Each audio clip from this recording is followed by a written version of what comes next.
प्रभु ने उस पर्दे को फाड़ दिया, वो उसके पीछे था। अब वो भवन में बंद नहीं रहेगा। उस दिन से वो लोगों के, स्त्री और पुरुषों के दिल और जीवन में आया। वो भवन तो अब एक बिल्डिंग है, लेकिन लोग परमेश्वर के भवन हो गए हैं। इसलिए पौलुस कहता है, क्या तुम नहीं जानते कि तुम परमेश्वर का भवन हो?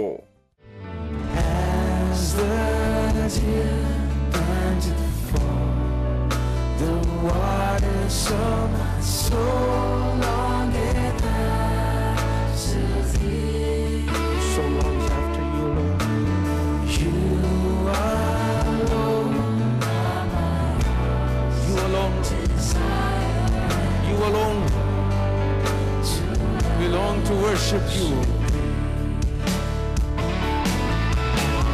You alone are my strength, my shield. To you alone may my spirit heal. You alone are my heart's desire. I long to worship as the deer pants, as the deer panted for the water, so longing after thee. Oh, you alone are my heart's desire.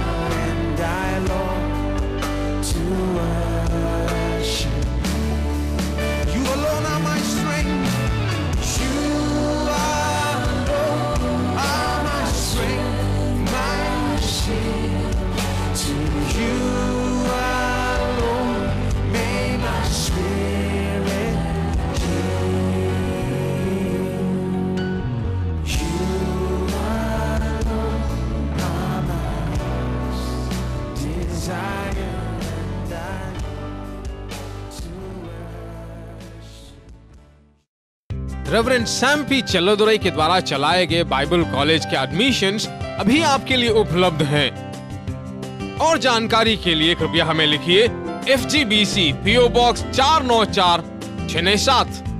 अपने लक्ष्य को पूरा करने के लिए हमें संपर्क करें।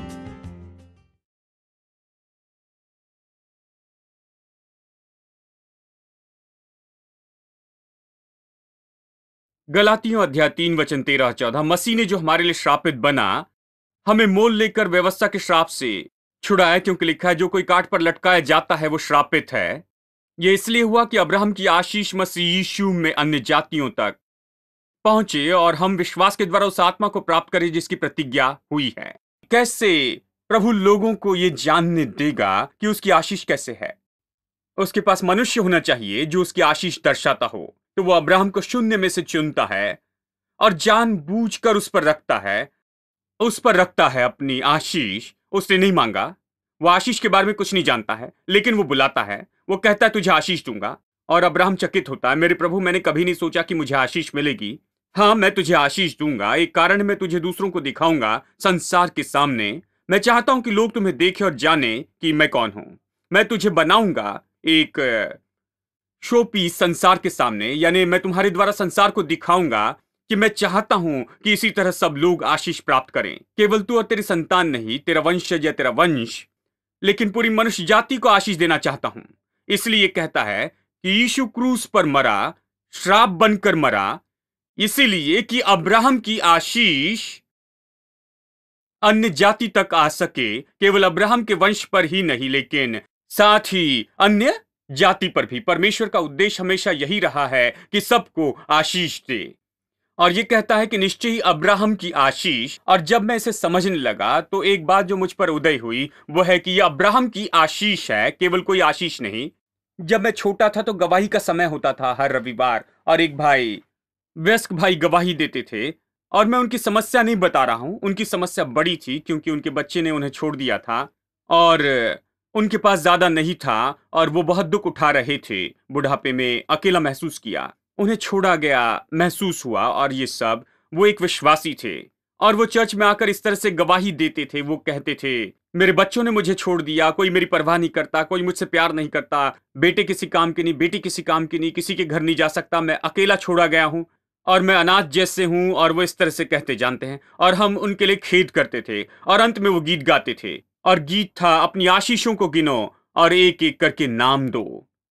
अब मैं छोटा था और चर्च में जाता था, मैं सोचता था प्रभु यदि यही तेरी आशीष है, ये जो हमें बता रहे हैं, यदि ये आशीष है तो श्राप कैसे दिखेंगे। मैं गड़बड़ी में था कि आशीष क्या है क्योंकि वो कह रहे थे अपनी समस्या और वो उसे आशीष कह रहे थे, तो मैं नहीं समझ पाया कि आशीष क्या है।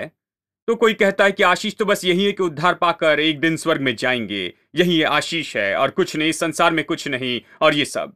यानी देखिए, जब मैं समझ गया अब्राहम की आशीष, तो मैं समझ गया कि आशीष क्या है। जिस आशीष पर हम चर्चा कर रहे हैं वह ऐसी आशीष नहीं जो हम धार्मिक प्रचार से सुनते हैं। ये तो अब्राहम की आशीष है जिस पर हम चर्चा कर रहे हैं।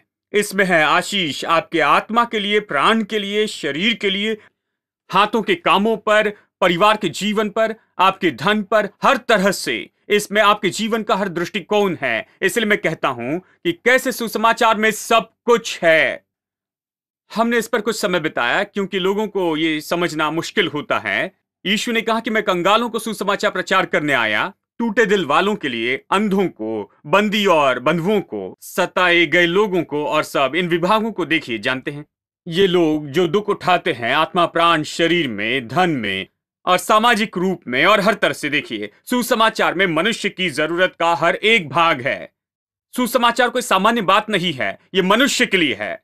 और मनुष्य केवल आत्मिक व्यक्ति नहीं है, उसका शरीर है, उसका मन है, उसका परिवार है, उसे काम करना है, वो संसार में जीता है, वो सामाजिक व्यक्ति है। इसलिए उसकी सारी जरूरत तो उसके द्वारा पूरी होती है, जो प्रयोजन प्रभु ने छुटकारे में दिया है। मैं यही बताना चाहता हूं, और खासकर भौतिक भाग की बातें जिसे समझने में लोगों को मुश्किल होती है, और इसलिए मैं इसकी और ज्यादा ध्यान देता हूं। अब मैं आपको ले जाना चाहता हूं भजन 132 में। चलिए मैं पढ़ता हूं वचन 13 से। क्योंकि यहोवा ने सियोन को अपनाया है और उससे अपने निवास के लिए चाहा है। ये तो युग युग के लिए मेरा विश्राम स्थान है, यही मैं रहूंगा क्योंकि मैंने इसको चाहा है। अब सियोन शब्द यहां शायद कुछ लोगों के लिए बिल्कुल नया शब्द होगा। मैं पेंटिकोस्ट पृष्ठभूमि से आता हूं, तो सियोन मेरे लिए नया शब्द नहीं है। जायन, सियोन पुराना शब्द है। सॉन्ग बुक का नाम होता था सॉन्ग्स ऑफ जायन। और सियोन पुराने समय के पेंटिकॉस्टल लोगों के लिए बहुत ही प्यारा शब्द होता था, क्योंकि ये चर्च के बारे में कहता है। सियोन तो पूरी तरह नए नियम के चर्च में पूरा होता है। पुराने नियम में इसका महत्व था, लेकिन सच में सियोन जो भी है उसकी परिपूर्णता तो नए नियम के चर्च में पाई जाती है। और उदाहरण के लिए इब्रानियों 12 वचन 22 में हम ये पढ़ते हैं कि ये नए नियम का चर्च है, और ये सब यानी नए नियम के चर्च के बारे में ये कहता है। और सियोन परमेश्वर के बारे में कह रहा है, अपने निवास स्थान के रूप में वो कहता है, मैंने निर्णय लिया है कि मैं मेरे लिए विश्राम स्थान रखूंगा। परमेश्वर नहीं चाहता कि स्वर्ग में रहे, सोने की सड़कों पर, उसके महल में। वो लोगों में वास करना चाहता है, उसकी जगह तो लोगों में है। देखिए, प्रभु ने मनुष्य को खुद के लिए बनाया कि वो मनुष्य में रह सके और मनुष्य के द्वारा काम कर सके, इसलिए उसने मनुष्य को बनाया। अब प्रभु का उद्देश्य, यानी पाप के कारण अब प्रभु का उद्देश्य पूरा नहीं हुआ, क्योंकि प्रभु लोगों के दिल में आकर नहीं रह सकता था। देखिए, जब से पाप संसार में आया, लेकिन परमेश्वर का मुख्य उद्देश्य था कि परमेश्वर और मनुष्य एक हो जाए, परमेश्वर मनुष्य के दिल में वास करे और मनुष्य के बीच में रहे, और ये सब। इसीलिए यहां तक कि पुराने नियम के दिनों में जब जंगल में तंबू लगाया गया था, जैसे इस्राएली लोग अपनी गुलामी से बाहर आए थे, उस गुलामी से, और जब परमेश्वर ने कहा तंबू बनाना, तो कहा इसे तुम बीच में रखना। जब तुम डेरा डालो तो तंबू के हर तरफ 4 गोत्र रखना और तंबू को बिल्कुल बीच में रखना। क्यों?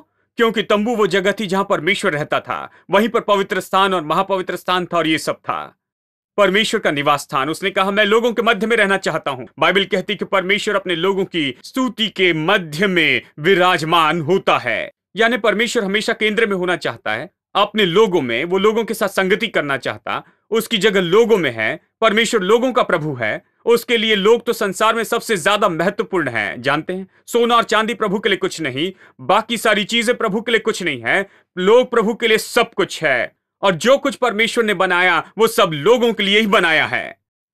और परमेश्वर ने अपने पुत्र यीशु को लोगों के लिए ही भेजा है। कलवरी के क्रूस पर वो लोगों के लिए ही तो मरा। प्रभु लोगों का प्रभु है, आपको ये समझना होगा। यानी प्रभु कहता है कि मैं लोगों के बीच में वास करना चाहता हूं, ये मेरा निवास स्थान है, मैं यहीं पर रहूंगा क्योंकि मैंने इसको चाहा है। और फिर इसे सुनिए, फिर वो कहता है कि ये निवास स्थान किस तरह का निवास स्थान होगा। अब मैंने आपको बताया कि तंबू लोगों के बीच में था नए नियम में। जब यीशु क्रूस पर मरा, उस भवन में, महापवित्र स्थान में, जहां माना जाता है कि परमेश्वर रहता था, महापवित्र स्थान ऐसी जगह थी जहां मनुष्य नहीं जा सकता था।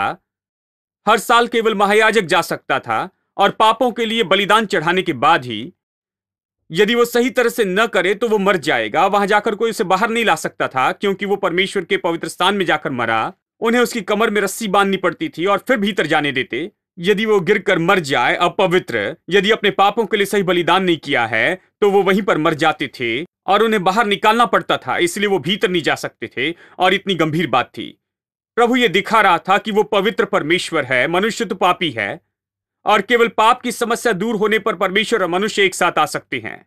लेकिन इस बीच प्रभु अपने लोगों के साथ रहना चाहता था। लेकिन क्रूस पर जब यीशु का लहू बहाया गया और संसार के पापों के लिए क्रूस पर यीशु का जीवन दिया गया, पूरे संसार के पापों के लिए ही, जब वो वहां पर मरा, हमारे पापों को लेकर और हमारा दंड खुद पर उठाया, वो हमारे बदले में मरा और छुटकारे का काम किया। महापवित्र स्थान, जिसमें कहा जाता है कि 4 इंच मोटा पर्दा होता था, 2 भागों में वो बट गया अलौकिक रूप में, ऊपर से नीचे तक। ऊपर से नीचे तक 2 भागों में फट गया, वो खुल गया।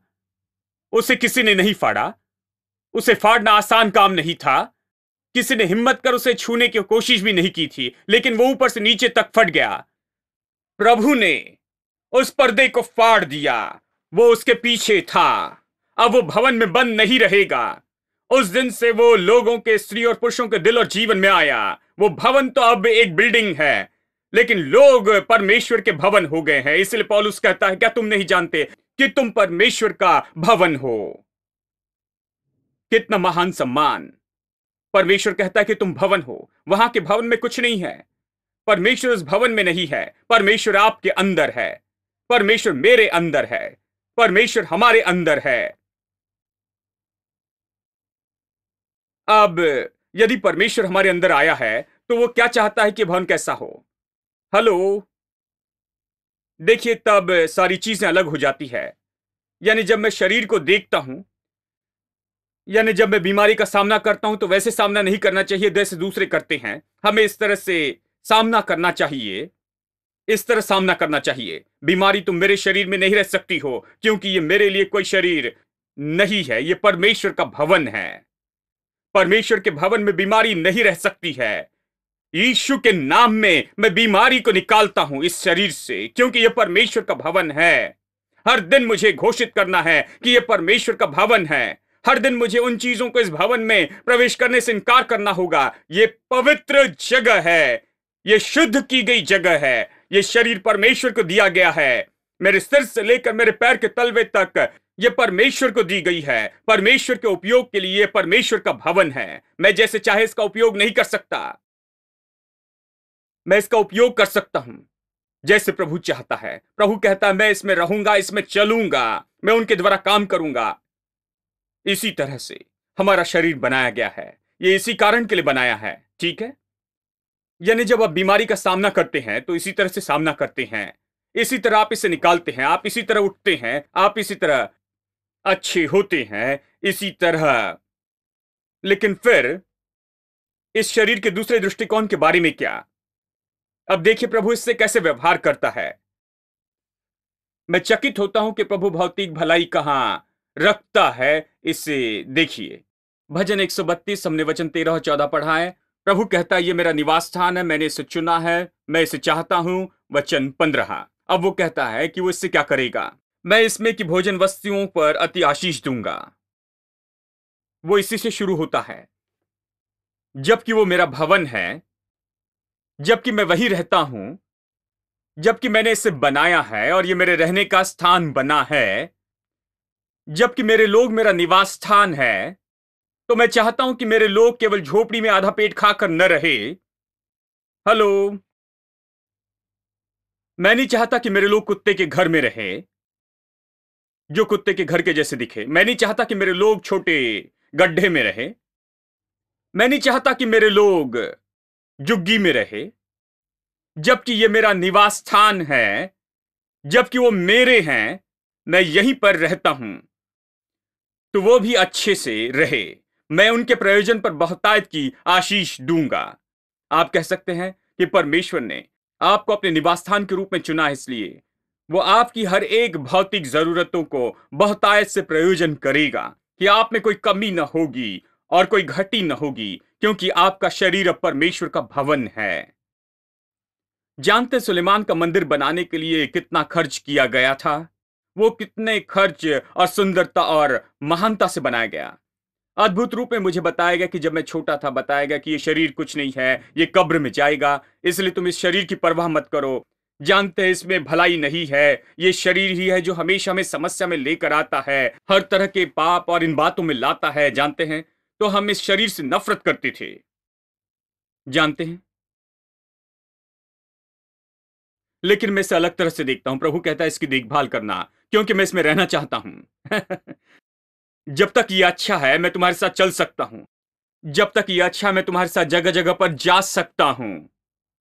हाँ, यदि तुम अच्छे हो तो मैं तुम्हारे साथ आ सकता हूं। तुम्हारे पैरों का उपयोग कर सकता हूं, मुंह का उपयोग कर सकता, गले का उपयोग कर सकता हूं, तुम्हारे शब्दों का उपयोग कर सकता, तुम्हारा उपयोग करूंगा। तुम्हें शरीर में अच्छा रहना होगा। मैं चाहता हूं तुम अच्छे हो भौतिक चीजों में। मैं नहीं चाहता कि गरीबी में रहो, मैं नहीं चाहता गरीब रहो, मैं नहीं चाहता कि इस तरह से दुख उठाओ, क्योंकि ये मेरा शरीर है।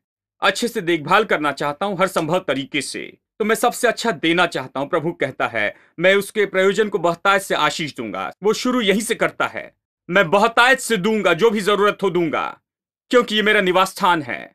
यदि आपके पास अच्छा घर है तो क्या आप उस पर खर्च नहीं करेंगे? क्या आप उसे अच्छा दिखने नहीं लगाएंगे?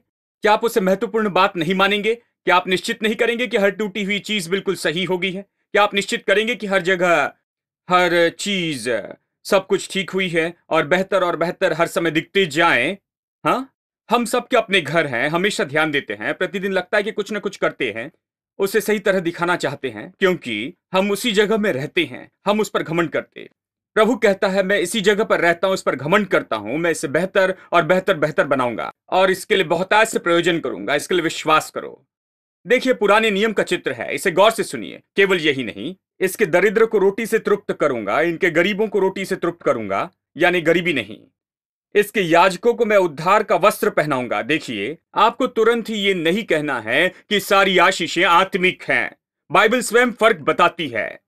ये बहुतायत के प्रयोजन के बारे में कहती है। अब ये कह रही है कि कैसे प्रभु वो उद्धार का वस्त्र पहनाएगा, ये एक अलग कहानी है। अब ये आत्मिक के बारे में कह रहा है। उद्धार परमेश्वर देगा चर्च के लोगों को, अपने लोगों को उद्धार देगा। वो कहता है उन्हें उद्धार के वस्त्र देगा और इसके भक्त लोग ऊंचे स्वर से जय जयकार करेंगे। वहां मैं दाऊद का एक सिंग उठाऊंगा। मैंने अपने अभिषेक के लिए एक दीपक तैयार रखा। मैं उसके शत्रु को लज्जा का वस्त्र पहनाऊंगा, शत्रुओं को लज्जा का वस्त्र पहनाऊंगा, परंतु उसके सिर पर उसका मुकुट शोभायमान रहेगा। यानी प्रभु सब कुछ देता है।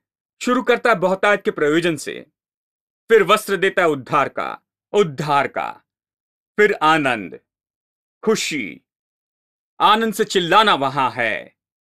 फिर शत्रु शर्मसार होगे, शर्मिंदा होगे, आपके सारे शत्रु शर्मिंदा होगे, और फिर आप पर वो मुकुट रखता है और आपको राजा जैसे बनाता। यानी प्रभु हर चीज के बारे में कहता है, आत्मिक, भौतिक, मानसिक, भावनात्मक, शारीरिक, सामाजिक, हर भाग इसमें है। इसी तरह से वो अपने चर्च को देखता है, इसी तरह से वो सियोन को देखता है, उसका निवास स्थान। मेरे साथ निकाले भजन 87 वचन 2। यह एक सुंदर वचन है। और यहोवा सियोन के फाटकों से याकूब के सारे निवासियों से बढ़कर प्रीति रखता है। बाकी सारी चीजों से बढ़कर प्रभु सियोन के फाटकों से प्रेम रखता। ये चर्च के लोगों के बारे में कहता है। हे परमेश्वर के नगर, तेरे विषय महिमा की बातें कही गई, हम गीत गाया करते थे, ठीक है। तू तो नगर है जो भुलाया नहीं गया, और ये सब हमें नगर के जैसे बताया गया है। प्रभु का नगर, महिमा में बातें कही गई है। अब बहुत से विश्वासी अपने बारे में बुरी बातें कहते हैं मैं धूल हूं, मैं केवल कीड़ा हूं, अच्छा नहीं हूं, जानते हैं ये और वो सब कुछ।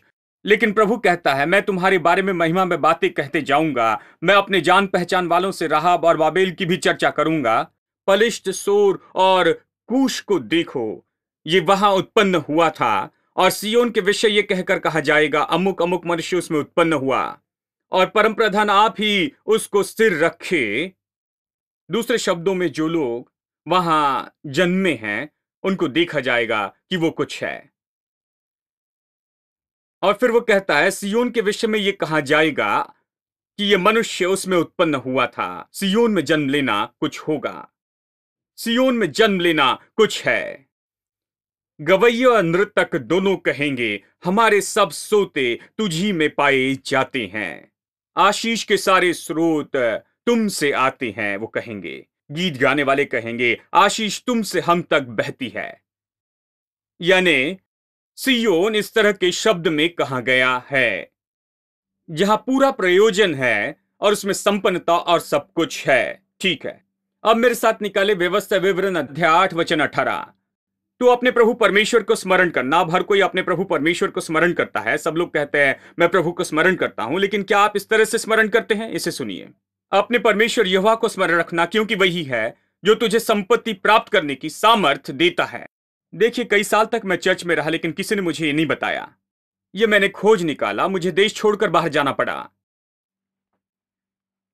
ये ऐसा है कि आप देश में रहते हुए कुछ नहीं सुनते हैं।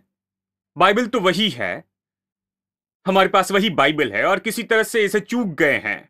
प्रतिदिन हमारे घर में सुबह की प्रार्थना के समय पढ़ा, शाम को पढ़ा, किसी तरह से हम इसे छोड़कर आगे बढ़े। ये कहता है अपने प्रभु परमेश्वर को स्मरण कर, क्योंकि वही है जो तुम्हें धन कमाने की सामर्थ देता है। धन नहीं, लेकिन धन कमाने की सामर्थ। धन कमाने के लिए कई तरह से प्रभु आपको सामर्थ देता है। उनमें से ये एक मार्ग बताऊंगा, और वो क्यों देता है, ये ज्यादा महत्वपूर्ण क्यों है। धन ही क्यों, धन क्यों, यह ऐसा है जिसके बारे में स्पष्ट कर रहा हूं। मैंने आपको 3 कारण दिए कि आप बिना मदद और सहायता के जी सके किसी से भी, ठीक है। यह महत्वपूर्ण है कि सम्मान के साथ रहे। दूसरी बात, हर भले काम करे जो करना चाहते हैं, आपके परिवार के लिए, प्रभु के काम, और इन सब आप जो भी करना चाहे वो सब कर पाए। प्रभु चाहता है कि आप धन में इतने योग्य हो जाए, इसलिए चाहता है कि संपन्न हो जाए। मैंने आपके लिए 2 कुरिन्थियों से पढ़ा था। तीसरा है दान के काम करे। ये 3 कारण ही काफी है, लेकिन मैंने आपको चौथा भी बताया था कि बहुत से लोग पुकार पुकार कर परमेश्वर को धन्यवाद दे आपके देने के कारण। बहुत से लोग प्रभु को महिमा दे। लोग पूछते हैं कि आप संपन्नता के बारे में सिखाते हैं, क्या प्रभु को महिमा देता है? मैं आपसे कहूं, जब लोग संपन्न होते हैं और दूसरों को आशीष देते हैं, बहुत से लोग पुकार कर परमेश्वर को धन्यवाद देते हैं, ये प्रभु को महिमा देता है। आमेन। ये तो वहां परमेश्वर की महिमा के लिए है। धन तो परमेश्वर की महिमा के लिए है। अब परमेश्वर आपको धन कमाने की सामर्थ देता है। क्यों? ये क्यों भी यहां पर दिया गया है इसी वचन में। इसे देखिए कि वो अपनी वाचा स्थापित कर सके जो उसने तुम्हारे पूर्वजों से खाई थी, जैसे आज के दिन तक है। वो धन कमाने की सामर्थ क्यों देता है? वो देने में दिलचस्पी क्यों लेता है? अब्राहम ने धन मांगा था क्या? क्या अब्राहम ने धन के लिए प्रार्थना की थी? क्या धन के लिए उपवास किया? क्या उसने धन मांगा? अब्राहम को किसी चीज की परवाह नहीं थी। अब्राहम इसके बारे में कुछ नहीं जानता था। अब्राहम लापरवाह था। वो जीवित परमेश्वर को नहीं जानता था। वो इसके बारे में कुछ नहीं जानता था। प्रभु ने उसे धन के बारे में कहा। प्रभु ने उसे धन के बारे में कहा। प्रभु ने कहा यह महत्वपूर्ण है कि तुम धनी हो जाओ। मैं तुम्हारा नाम महान करूंगा, तुम्हें आशीष दूंगा। उसे पता नहीं था कि आशीष किस तरह होनी चाहिए, लेकिन प्रभु ने उसे सिखाया। हेलो, क्या आप सुन रहे हैं? प्रभु ही वो है जिससे विचार शुरू होते हैं, आशीष, संपत्ति और ये सारी चीजें, क्योंकि वो धन का परमेश्वर है। विश्वास नहीं तो प्रभु के भवन के बारे में पढ़िए बाइबल के आखिरी पन्नों में। वो कहता है उसकी कंपाउंड वॉल, उसकी ड्राइववे। हेलो, आप कहेंगे ये बहुत धनी है ना? नहीं, वो पवित्र धनी है। वो धनी है, आप जो सोचते हैं उससे बहुत ही परे। और वो आपको और किसी तरह से कैसे रहने देगा? यही तो बात है। लेकिन शैतान ने हमेशा इस सत्य हमसे छिपा कर रखा है। जानते हैं, विश्वासी लोगों में, जानते हैं, मैं सोचता हूं, जानते हैं, शैतान ने उन्हें गरीबी और नम्रता में रखा है। विश्वासियों को। एक भाई ने कहा, यदि आप ये सब सिखाएंगे तो लोग बर्बाद हो जाएंगे। मैंने कहा, वो पहले ही बर्बाद हैं। मुझे कोई बर्बाद करने की जरूरत नहीं। हमें उन्हें नम्र और गरीब रखना है। मैंने कहा, बाइबल में ये कहां लिखा है? प्रभु ने कहा, मैं तुम्हारा नाम महान करूंगा।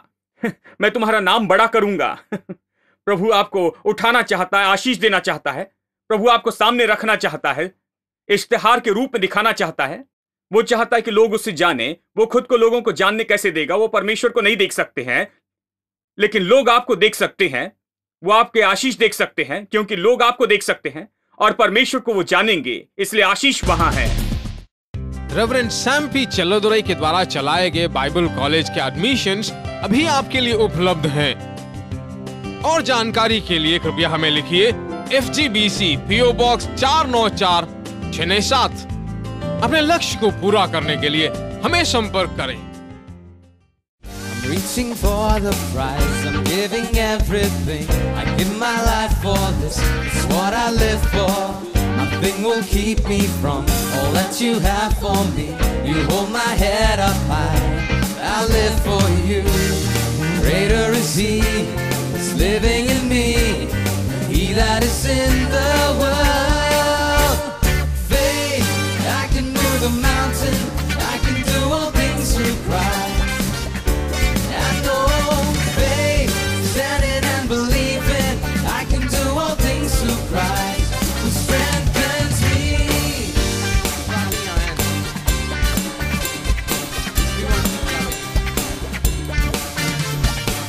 I'm reaching for the prize, I'm giving everything. I give my life for this, it's what I live for. Nothing will keep me from all that you have for me. You hold my head up high, I live for you.